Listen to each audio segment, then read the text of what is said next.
Sir मैंने check किया, पिछले 15 दिनों में भी इस उम्र की औरत की कहीं कोई मिसिंग कंप्लेंट दर्ज नहीं हुई है। सर बहुत तोड़ा उस आदमी को, कुछ नहीं बोल रहा।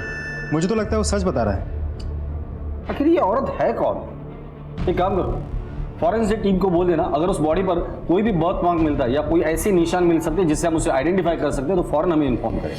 सर मेघदूतवाड़ी पुलिस को टेम्पो में सर कटी एक लाश मिली। पहला शक पुलिस ने टेम्पो ड्राइवर पर जताया, पर कोई नतीजा नहीं निकला। सबसे बड़ी मुश्किल थी औरत की पहचान होना, जिसका पुलिस को कहीं कोई सुराग नहीं मिल रहा था। और जब तक पहचान नहीं होती, तमाम कोशिशें अंधेरे में तीर चलाने जैसी थीं। आखिर कौन थी ये औरत? क्यों किसी ने इतनी बेरहमी से इसका कत्ल किया होगा? और क्या इसका कोई भी परिचित नहीं था जो इसकी गुमशुदगी को लेकर परेशान हो, इसकी तलाश कर रहा हो? काव्या,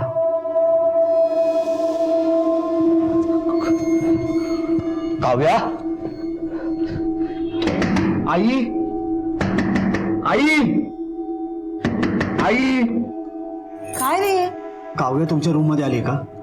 नाही. काय झालं? काव्या रूम में नहीं है, मालूम नहीं कहाँ चली गई है. चल बघूया.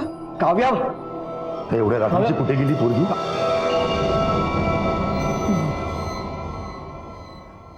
काव्या,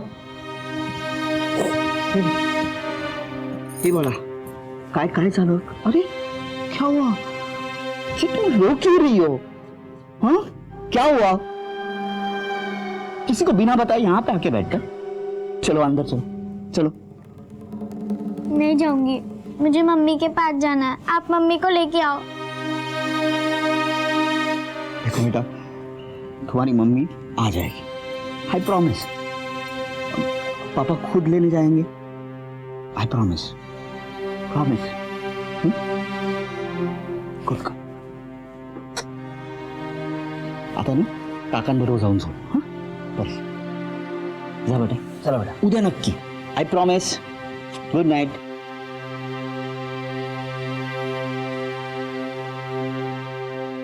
स्वप्निल, काव्या खूप लहान है अजून, वो नहीं रह पाएगी अपनी माँ के बिना. हमें कल्पना को लाना ही पड़ेगा. रियली?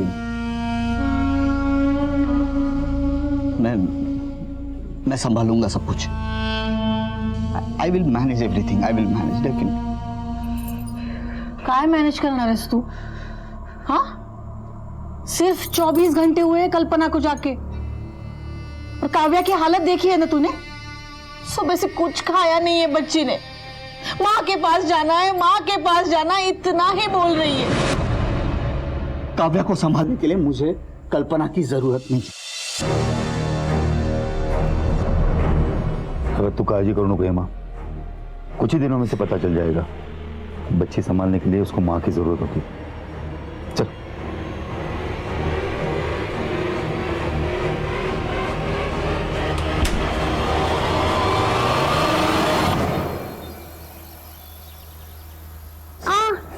पापा दर्द रहा है। आई एम सॉरी बेटा, आई एम सॉरी. पापा आपने कहा था कि मम्मी को ले आएंगे, कब ले आएंगे? काव्या देखो, माँ काम के लिए गई है ना, जैसे काम खत्म हो जाएगा माँ वापस आ जाएगी. अरे हमारे मुंह पर थूक कर, खानदान के नाम पर धप्पा लगाकर भाग गई वो अपने आशिक के साथ. अलमारी खोल के देख लो, पक्का जेवर चोरी करके गई होगी वो. अभी भी कहता हूं चलो पुलिस स्टेशन कंप्लेंट करते हैं उसकी.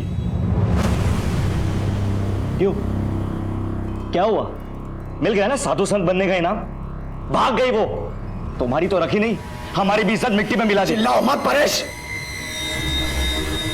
तुम्हारी ये बकवास मेरी बेटी सुन लेगी.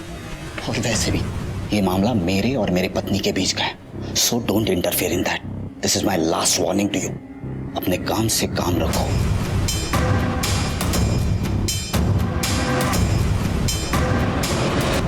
चलो बेटा, चलो, देरी हो जाएगी स्कूल के लिए.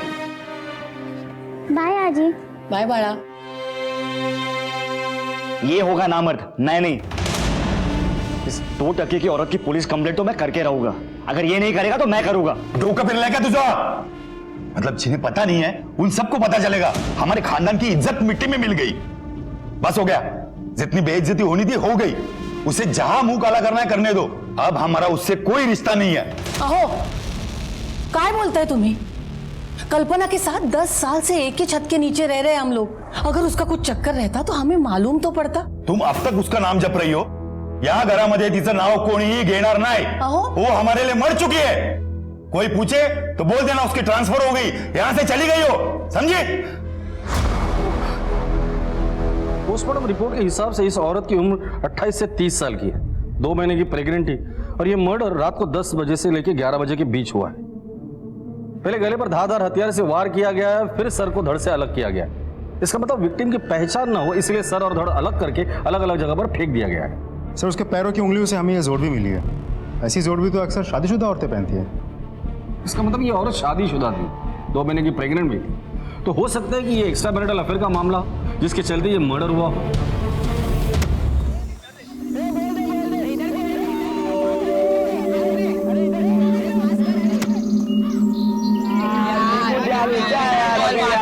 हमेशा यार जल्दी लेके आया निकुंज, जल्दी यार।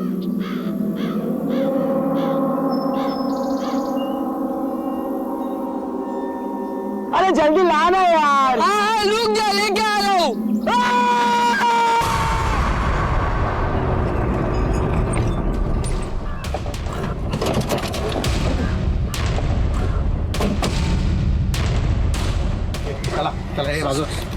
सर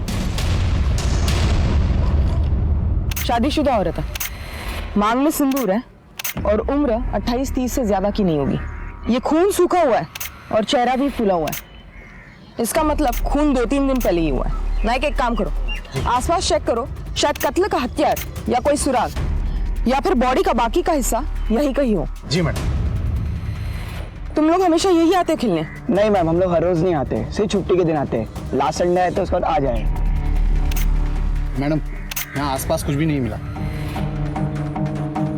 नायक एक काम करो, जी सर को फॉरेंसिक लैब भेजो, बाकी इंफॉर्मेशन मैं अपलोड करती हूँ, शायद कहीं कोई मैच मिल जाए। मेघदूतवाड़ी पुलिस अब भी उस औरत की पहचान में जुटी थी और इधर वडगांव में पुलिस को एक कटा हुआ सिर मिला। दोनों में एक बात समान थी कि मरने वाली औरत शादीशुदा थी, पर कौन थी, कहां की थी और उसे क्यों मारा गया था, ये सवाल अब भी जस के तस खड़े हुए थे। एक तरफ एक परिवार था जो भावनात्मक और सामाजिक हलचल से डरा हुआ, सहमा और परेशान था, और दूसरी तरफ पुलिस औरत की पहचान में जुटी थी और अब शायद उसे छोटी ही सही पर एक कामयाबी हाथ लगने वाली थी जो उस केस को आगे बढ़ाने में दिशा देने वाली थी। सर वडगांव पुलिस को एक औरत का सिर मिला है, उसकी डिटेल्स उन्होंने साइट पे अपलोड की है, उसकी print out. Wadgaon police station में तो नम्रता चौहान है ना? सर मैं जानता हूँ उसको।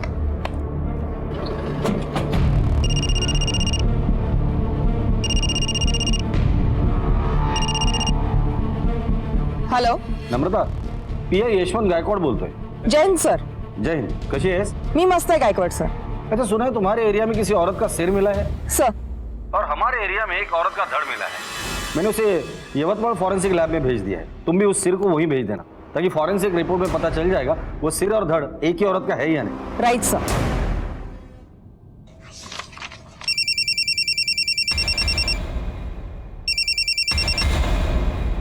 हाँ आई क्या?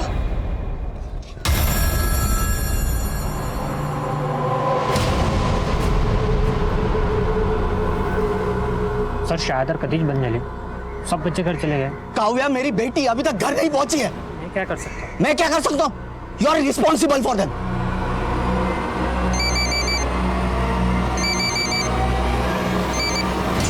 हाँ बेटा, हाँ बाबा, मैं स्कूल आया हूँ, ये वॉचमैन बता रहा है सब बच्चे चले गए, कोई नहीं है यहाँ पे। अरे यहाँ पे भी नहीं आई हो? आप बस स्टैंड पे जाके देखो सब। अरे मैं स्कूल बस स्टॉप पे जाके आया, वहां पे उतरी नहीं। मैंने ड्राइवर से पूछा तो बोला आज चढलीच नाही ती बस मध्ये। स्कूल बस में चढ़ी नहीं?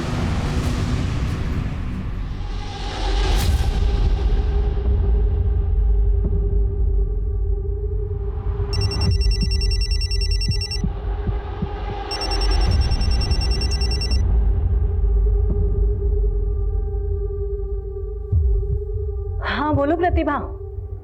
अरे ऐसी क्या बात कर रही है यार? I was just doing yoga. कोई तो आया है, सुन, मैं बाद में कॉल करती हूँ, ठीक है? अरे खोल रही हूँ दरवाजा।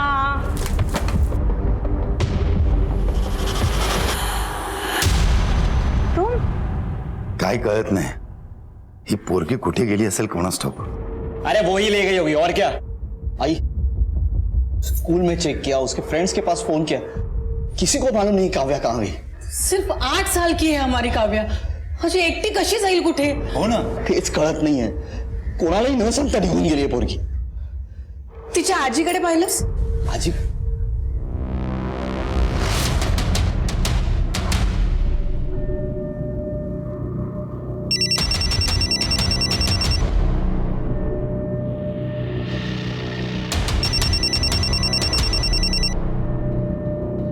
स्वप्निल, मैं तुम्हारे फोन का ही वेट कर रही थी।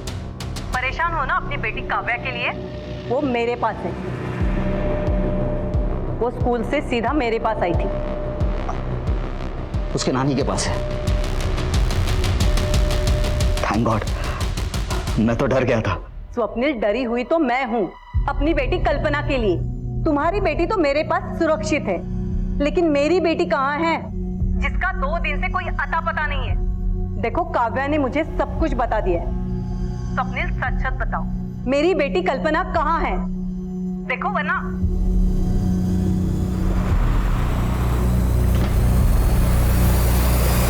उसके पति के साथ कैसे संबंध थे? मतलब लड़ाई झगड़ा होता था या ऐसे कुछ? काव्या वो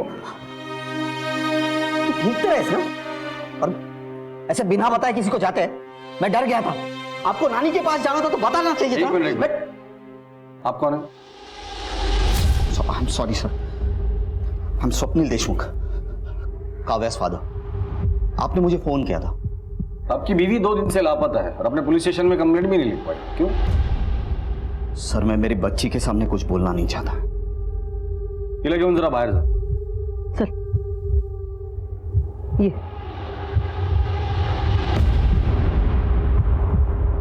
बैठिए।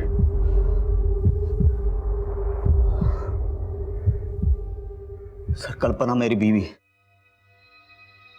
शादी से पहले उसका किसी के साथ अफेयर था।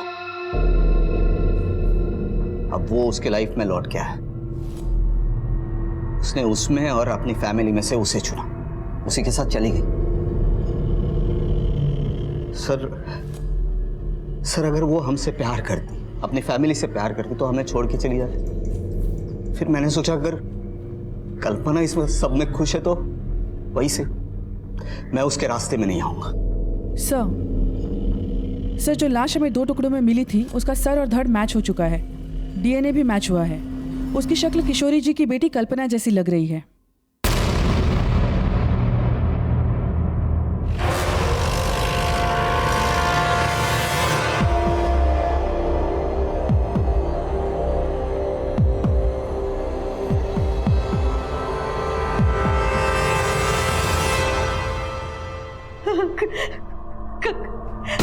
कल्पना!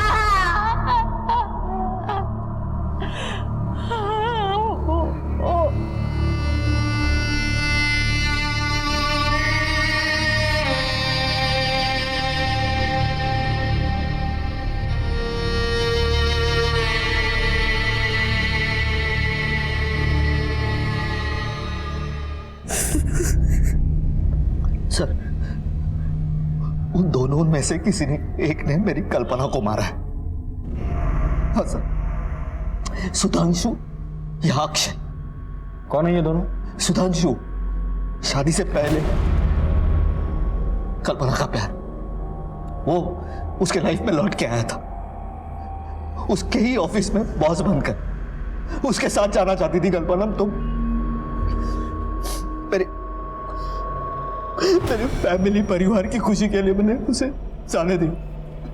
गलती हो गई मुझसे। वो उससे प्यार करती थी और उस कमीने ने ये हर्ष किया उसको। लेकिन अगर वो उससे प्यार करता था तो कल्पना को मारेगा क्यों? सर मेरी कल्पना बोली थी, सब पर विश्वास करती थी। ये अक्षय इसी भोलेपन का फायदा उठाता था। मेरी कल्पना की तरफ गंदी नजरों से देखता था, मैंने देखा हुआ। तो तुम्हारा कहने का मतलब है कि कल्पना अपनी मर्जी से सुधांशु के साथ तुम्हारा घर छोड़कर गई थी? हाँ सर, इसलिए तो मैंने पुलिस कंप्लेंट नहीं की। सीमा, कल्पना के ऑफिस का एड्रेस ले लो उसके मोबाइल के कॉल रिकॉर्ड्स निकालो और मोबाइल का आखिरी लोकेशन क्या था वो भी पता करो। सर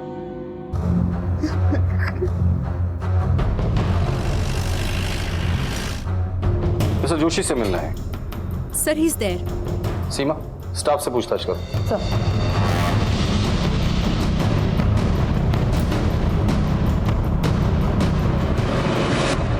मिस्टर जोशी, आपसे कुछ बात करनी थी। एक्सक्यूज अस। आइए सर, बैठिए। कल्पना देशमुख को कितने अच्छे से जानते हो तुम? सर वो इसी ऑफिस में काम करती थी। बस, और कुछ नहीं? मिस्टर जोशी, जो कुछ भी है सच सच बताओ। अगर हमने हमारी तरीके से उगलवाया ना तो बहुत भारी पड़ेगा। सर हम एक दूसरे को पहले से भी जानते थे, हम शादी करने वाले थे, लेकिन एक दिन। शादी के बाद प्लीज। क्यों शर्मा रही हो? शादी भी जल्दी कर लेंगे। मतलब ये देख के तुम्हें सब समझ में आ जाएगा। क्या है ये? Look at it. देखो देखो, अपॉइंटमेंट लेटर। लेकिन ये तो दुबई का है। हाँ तो अच्छा है ना, 3-4 साल का कॉन्ट्रैक्ट है, हम शादी कर लेते हैं। 4 साल बाद दुबई में जाके मैं दिनार में दबा के कमाऊंगा, वापस आ जाऊंगा और तुम घर संभालना और मैं रोकड़ा कमाऊंगा। लाइफ सेट हो जाएगी। वाह, तुम्हारा करियर, तुम्हारा काम, तुम्हारी शादी, सब डिसाइड कर लिया ना तुमने। मेरा क्या? What about me? मेरा करियर, मेरी लाइफ, इसकी कोई इंपॉर्टेंस नहीं है तुम्हारी लाइफ में। मैं यहाँ बैठ के बच्चों को पालती रहूं घर में। ओके, अगर ये सेम ऑफर मुझे मिला होता तो क्या तुम जाते मेरे साथ? नहीं, क्योंकि तुम सिर्फ अपने बारे में सोचते हो। देखो प्लीज कल्पना, तमाशा मत क्रिएट करो। तमाशा तुम बना रहे हो मेरा, मैं नहीं। अब भाड़ में जाओ तुम, तुम्हारा जॉब और तुम्हारी शादी। मेरे लिए ये रिश्ता अभी इसी वक्त खत्म होता है, समझे? कल्पना, कल्पना करेगी कुछ कह नहीं सकते। बहुत शॉर्ट टेम्पर थी सर। मैंने उसे मनाने की बहुत कोशिश की, लेकिन उसने मेरा कभी फोन ही नहीं उठाया। मेरे दुबई जाने से पहले मुझे पता चला कि उसने शादी करने का फैसला कर लिया था। फिर मैं दुबई चला गया और वापस आने के बाद इत्तेफाक से इसी कंपनी में उसका बॉस बन के अपॉइंट हुआ। Good morning sir. Good morning. Sudhanshu? Kalpana तुम? मैं यही काम करती हूँ। मुझे समझ में नहीं आ रहा कि मैं कैसे रिएक्ट करूं।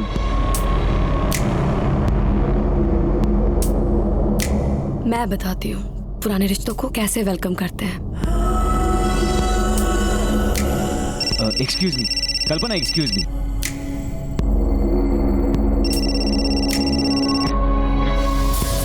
अवॉइड करने की आदत डाल लो। अब तुम दोनों एक ही ऑफिस में हैं। पता नहीं पुराना रिश्ता कब नया बन जाए।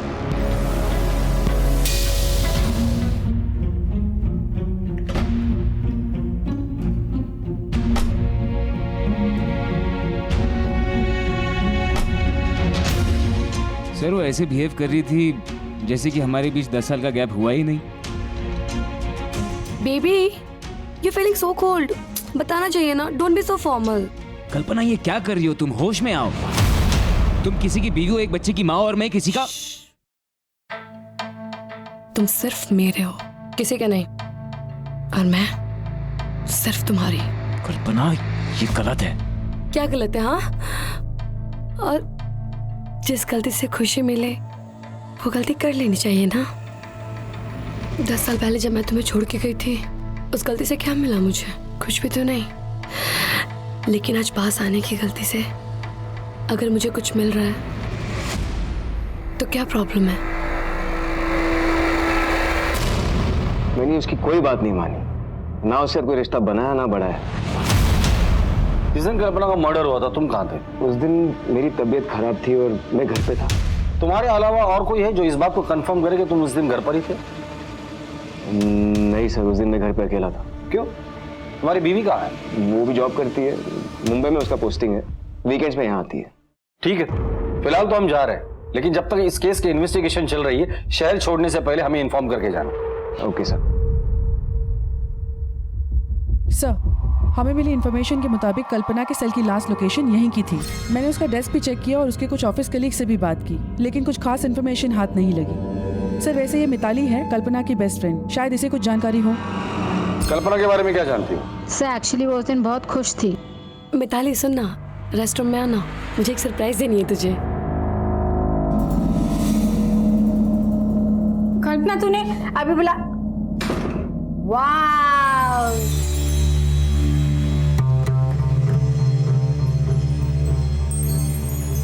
somebody is looking sexy। किधर जा रही है इतना हॉट बन के? डेट पे जा रही है, पर किसके साथ? क्या सीक्रेट है? मैं बाद में बताती हूँ सब चीज तुझे। वाह मेरा सही है, एंजॉय करो। ये अपने पास रख, मैं कल आके ले लूंगी, ठीक है? वो तो ठीक है, बाय। बात तो सुन। ठीक है, अगर जरूरत पड़ेगी तो दोबारा कांटेक्ट करेंगे। Okay sir. Kalpana western dress पहनकर किसी से मिलने गई थी और उसकी डेड बॉडी हमें उसी ड्रेस में मिली थी। सर यहाँ हमारे लिए दो बातें जाननी बहुत ज़रूरी है। पहली बात, अगर कल्पना साड़ी पहन के ऑफिस आई थी तो वेस्टर्न ड्रेस पहन के किससे मिलने गई?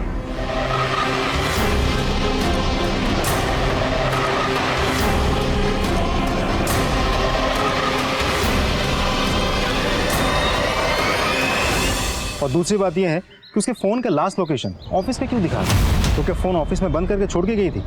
अगर गई थी तो क्यों? यही तो पता लगाना है। मुझे तो ये बहुत बड़ी साजिश लगती है। कुछ तो है जो हमसे छूट रहा है। कल्पना किस बॉयफ्रेंड से मिलने गई थी? चलो अक्षय से जाकर मिलते हैं। आज शाम की जाए उसी के घर पीते। अक्षय मेरी बात तो सुन। मम्मी मुझे जाना है।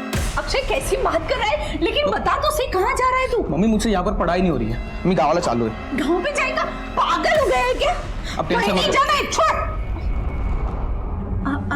आप लोग यहाँ? अक्षय से कुछ बात करनी है। तू कल्पना के पास ट्यूशन के लिए जाता था ना? हाँ सर, वो कुछ सब्जेक्ट्स में मैं थोड़ा सा वीक था, तो मम्मी ने कल्पना भाभी से बात की थी। मुझे समझ नहीं आ रहा है कि आप लोग अक्षय से क्या जानना चाहते हो? लेकिन अक्षय समझ गया कि हम यहाँ क्यों आए और किस लिए आए हैं। कल्पना का मर्डर हो गया है और हमें पता चला कि अक्षय उसे गंदी नजर से देखता था। नहीं सर, ऐसा नहीं है सर, वो तो मेरी भाभी थी, इज्जत करता था मैं उनकी। देख बेटा, तो जो कुछ भी जानता है ना, हमें सच सच बता दे, क्योंकि इसके बाद जो ट्यूशन हम तुझे पढ़ाएंगे ना, तो तू पढ़ नहीं पाएगा। समझ गया? सर मैं एक दिन बहुत डर गया था। वो स्वप्निल भैया के साथ कहीं बाहर जा रही थी और हाँ हाँ बस मैं निकल रही हूँ। अच्छा ठीक है, तो वेट कर लो थोड़ा। ओके, एक सेकेंड होल्ड करना। अक्षय, मेरे सैंडल के थोड़ा स्टेप बांधो ना please.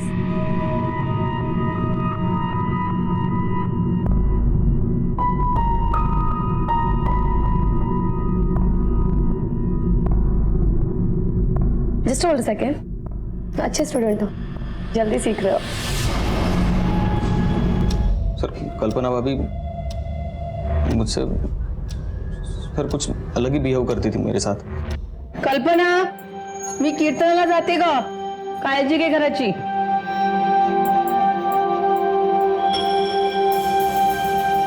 Akshay, Akshay ji ma'am. एक मिनट अंदर आना। हाँ आया।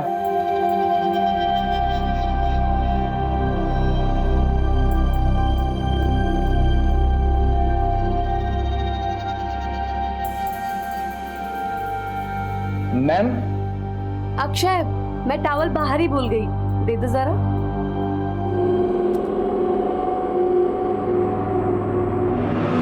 मैम ये टॉवल लीजिए।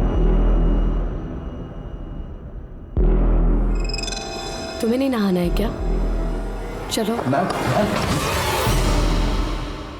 मधुकर, गाड़ी में बिठाओ इसे। चलो। अरे आप ऐसे कैसे ले जा सकते अक्षय को? वो अभी माइनर है, मुझे अपने लॉयर से बात करनी होगी। मैडम, भगवान से दुआ कीजिए कि आपके इस माइनर बेटे ने कोई मेजर कांड न किया हो, वरना एक नहीं 10 बार इसे लेकर जाएंगे।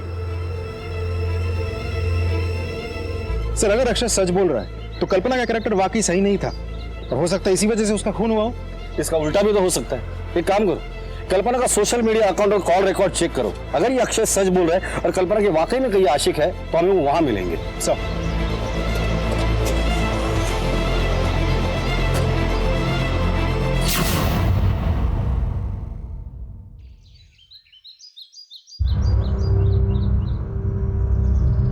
हेमा, सुधाकर, स्वप्निल, अरे कहाँ छुप गए बेटा? बाहर निकल, अरे बाहर निकलो। काय झालं ओरडायला?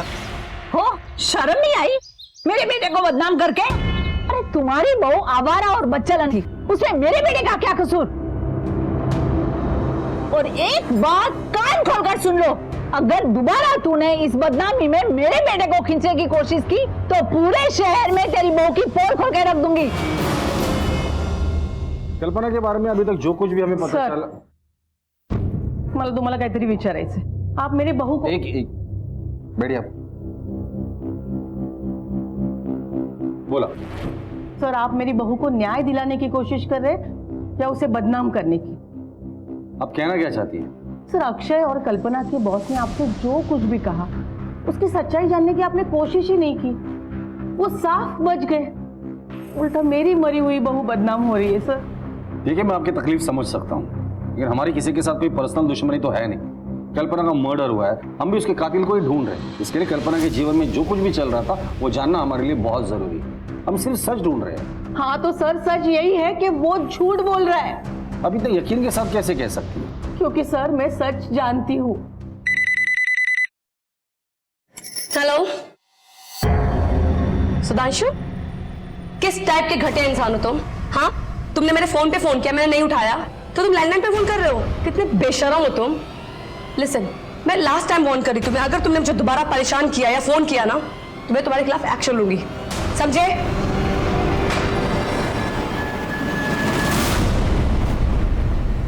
अक्षय के बारे में आपका क्या कहना है? वो भी झूठ बोल रहा है? हाँ, वो झूठ बोल रहा है। उसकी असलियत मैंने अपने आंखों से देखी है। कल्पना, मी कीर्तनाला जाऊन येते ग, घर का ख्याल रखना।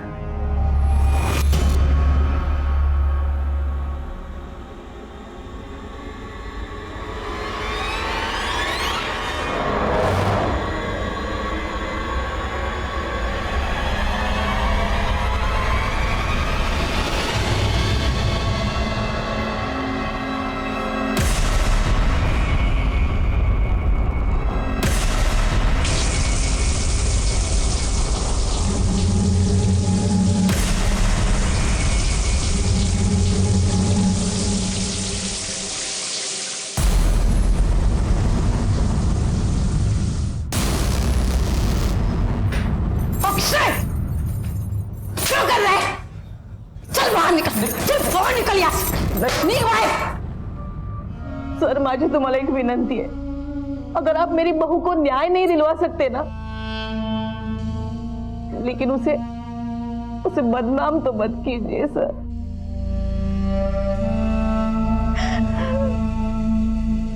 सीमा, अजीब असमंजस की स्थिति पैदा हो गई थी। कल्पना की सास हेमा बहू के चरित्र पर रत्ती भर भी शक नहीं कर रही थी। आखिर कल्पना के साथ हुआ क्या था? वो किससे मिलने गई थी जब उसका कत्ल हुआ? इन सारे सवालों के जवाब तलब करने थे। पुलिस के लिए एक बार फिर से शुरुआत करने की स्थिति पैदा हो गई थी। ये सुधांशु और अक्षय, इनसे दोबारा पूछताछ करनी होगी हमारी तरीके से। उठाकर लेकर आओ इन दोनों को। सर इतने साल बाद वो मेरे सामने आई तो मैं अपने आप को रोक नहीं पाया। कल्पना, आओ चलो, तुम्हें घर छोड़ दूं। नहीं, मैं चल। अरे चलो ना। मैंने कहा ना सुधांशु, मैं चली जाऊंगी।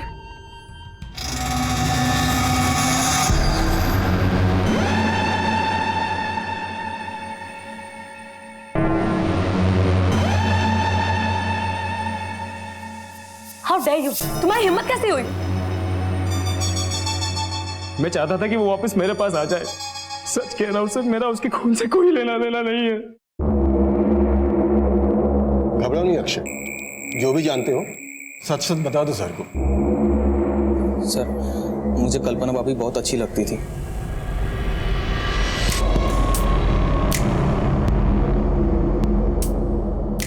अब सर, जब भी वो घर पे अकेली होती थी मैं उनकी फोटोज खींच लेता था, और जब मुझे पता चला कि वो मर गई सर, उस दिन मैं बहुत रोया था सर। और ये शहर में मेरा मन भी नहीं लग रहा था सर। जाना चाहता था मैं कहीं और, लेकिन सर तब तक आप मेरे घर पे आ गए थे सर। एक बात साफ है कि कल्पना का किसी के साथ कोई अफेयर नहीं था। कल्पना एक परफेक्ट औरत थी। अब सवाल ये है कि ऐसी परफेक्ट औरत को किसने मारा और क्यों मारा। एक काम करो, कल्पना के बारे में और इंफॉर्मेशन निकालो, पता करो उसका किसी के साथ कोई झगड़ा वगड़ा था या नहीं। सर,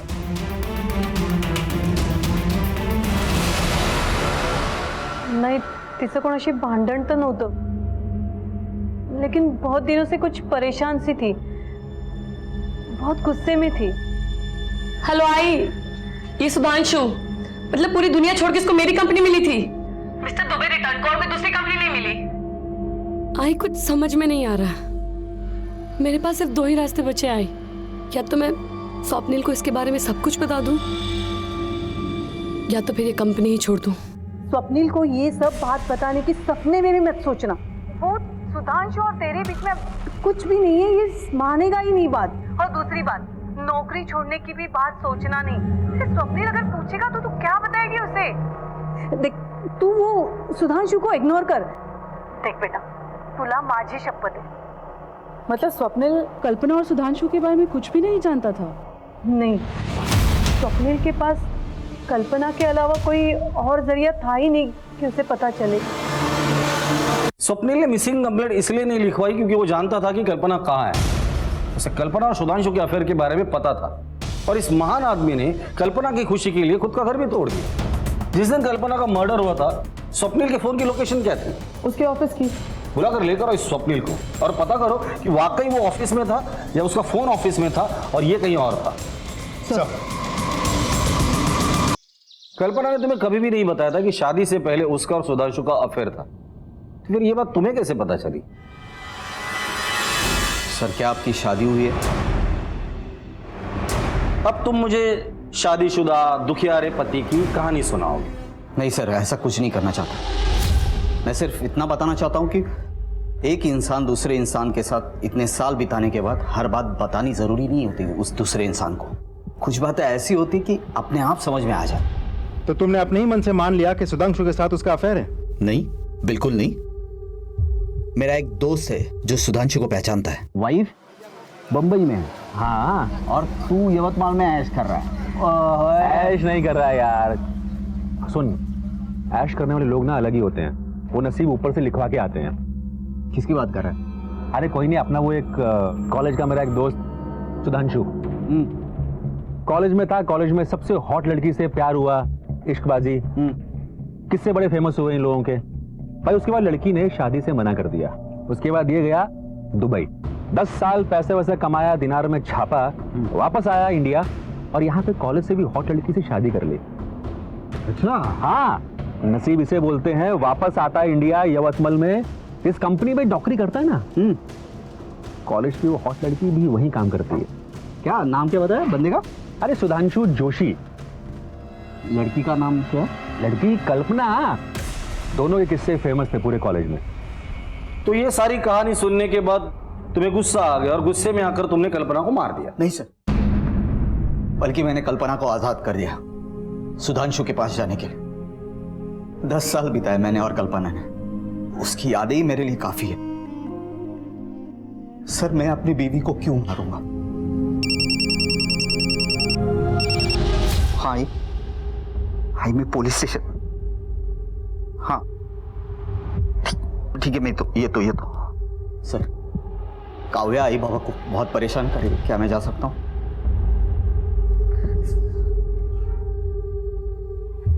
ये जितना सीधा दिखता है उतना है नहीं। अगर ये अपनी बीवी से इतना प्यार करता है तो किसी और के कहने पर उससे पूछे बगैर वो मान जाता है। कुछ तो है जो ये हमसे छिपा रहा है। 24 घंटे नजर रखना इस पर। सर, पुलिस के शक की सुई अब स्वप्निल देशमुख पर आकर अटक गई थी, पर मुश्किल ये थी कि उसके खिलाफ कोई सुराग नहीं था।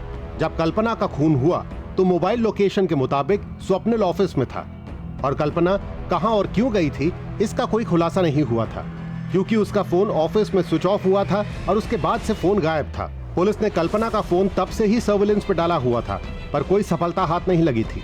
पर आखिरकार पुलिस की सूझबूझ काम आई और अब शायद इस केस को दिशा ही नहीं बल्कि मंजिल भी मिलने वाली थी। सर, कल्पना का सेल सर्वेलेंस पे डाला था, आज सुबह ही ऑन हुआ। इसके पास मिला तो इसे फौरन ले आए। पहले ये बता, ये फोन तेरे पास आया कहाँ से?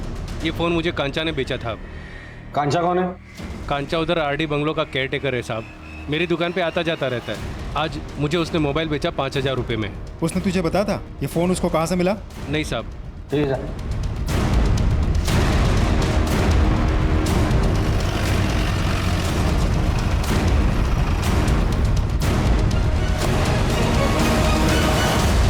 सुनो। जी साहब जी, क्या हुआ? ये मोबाइल तुमने बेचा था गिरीश को? जी साहब जी, मैंने बेचा था। कहाँ मिला था तुम्हें ये? साहब जी, हमारा मालिक ये बंगलो रेंट पर देते, पार्टी शार्टी चलते रहता है, लड़का लड़की आते उनको भी भाड़ा पर देते। एक साहब जी मेम साहब जी आए थे, वो लोग जाने के बाद मैं साफ़ सफाई कर रहा था तो सोफ़ा को नीचे मोबाइल मिला।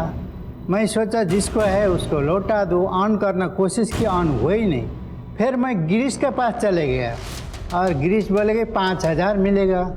मैं थोड़ा लालच में आ गया था साहब जी। यही औरत थी? जी यही मैम साहब। ये आया था? नहीं साहब।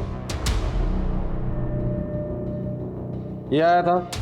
नहीं, इसके साथ भी नहीं आई थी। ये?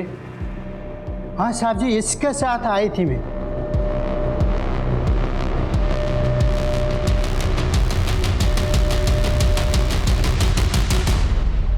सर मारो मत सर, मारो मत, बताता हूँ, सब कुछ बताता हूँ। अभी तक बहुत कहानियां सुनाई तूने, लेकिन अब कोई भी कहानी नहीं सुनूंगा। अब सिर्फ सच सुनना है मुझे। चल शुरू हो जा। बताता हूँ, सब कुछ बताता हूँ। उमेश मेरा पुराना दोस्त, उस दिन हम मिले, पी रहे थे, तब बातों ही बातों में पता चला कि कल्पना का कॉलेज के टाइम से अफेयर था। ये बात मेरे मन में घर कर गई। जब मैंने पता लगाया तब तो मुझे पता चला काफी सालों से उनका अफेयर था। फिर वो चला गया और कल्पना ने मुझसे शादी कर ली। वो फिर से उसके लाइफ में आया और कल्पना ने मुझे बताया तक नहीं, और मैं उस पर नजर रखने लगा। मेरा शक और गहरा होता गया जब मुझे कल्पना ने बताया।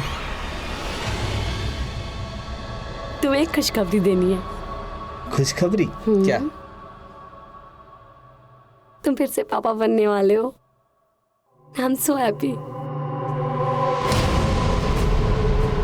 तुम माँ बनने वाली हो? हाँ। कल्पना, ये कैसे हो सकता है? हम प्रोटेक्शन यूज करते हैं, तुम्हें मालूम है ना? हो जाता है ना कभी कभी। तुम इतना क्यों रिएक्ट कर रहे हो? मैं रिएक्ट कर रहा हूं। देखो मेरी बात सुनो। ये हम दोनों का नहीं, ये तुम्हारा डिसीजन था कि तुम्हें एक ही बच्चा चाहिए। सो इस बच्चे को तुम अबॉर्ट कर दो। हमें नहीं चाहिए ये बच्चा। क्या अबॉर्ट? तुम पागल हो गए हो? मुझे ये बच्चा चाहिए और मैं अबॉर्ट नहीं कर रही हूँ। मुझे ये बच्चा नहीं चाहिए। तुम्हें हो क्या गया है? तुम क्यों पागल जैसी बात? I am very clear, I don't want this. लेकिन मुझे ये बच्चा चाहिए। मुझे नहीं चाहिए। उस बच्चे को, नाजायज बच्चे को वो उल्टा मेरा नाम देना चाहती थी। तभी मैंने डिसीजन लिया, और बर्दाश्त नहीं करूंगा। सब खत्म कर दूंगा मैं।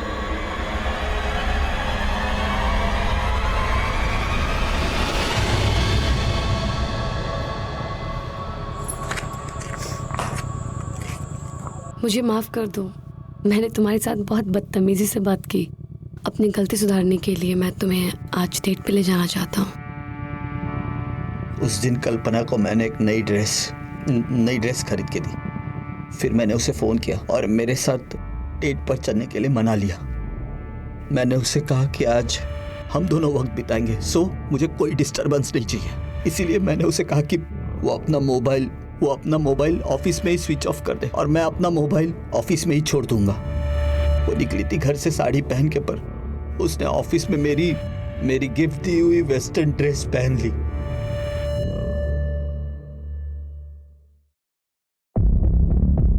उसे एक बार मैं सरप्राइज देना चाहता था सर, लास्ट सरप्राइज, और हमेशा के लिए खुद को और कल्पना को इस घुटन से आजाद कर देना चाहता था।